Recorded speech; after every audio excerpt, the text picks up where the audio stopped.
Simple questions. What is quinoa and how do I cook it? Well, here's the answer. Quinoa is actually a seed. It's a whole grain full of protein, vitamins, minerals, fiber, and it's a perfect source of plant-based protein. You can get 3 different varieties out there: white, red, and black, or all 3 mixed together called tricolor. There's really very little difference between them other than aesthetics, so pick the color you like the best and we'll cook it together. Now, the first step involves rinsing your quinoa. So put your quinoa into a saucepan and then add a lot of water.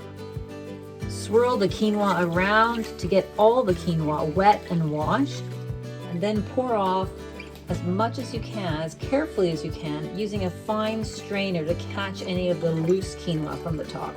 Now, you're not going to get all the water out of the quinoa, and that's okay. We're going to get rid of it in the next step. Place your rinsed quinoa on the stovetop and turn the heat on to medium-high. Doing this will actually toast the quinoa and also get rid of any excess water that was left in the quinoa when you were straining it. When you can hear that the quinoa is moving freely in the pan, it's not clumping together as much, it's time to add the liquid. Now here's the ratio for quinoa. It's 1 cup quinoa to 1.5 cups liquid. And then add a little bit of salt.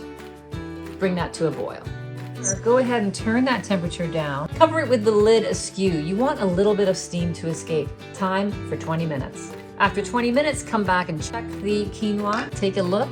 Give it a fluff with a flat spoon. Look at the bottom of the pan. If there's lots of liquid left down there, then you're gonna let it go for another couple minutes. Otherwise, this looks beautiful, fluffy, ready to go. If you're serving this as a side dish, all you really need to do is throw some herbs, maybe a little sprinkling of olive oil on top.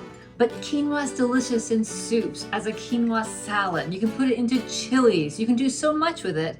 And if you want more ideas, go to bluejeanschef.com.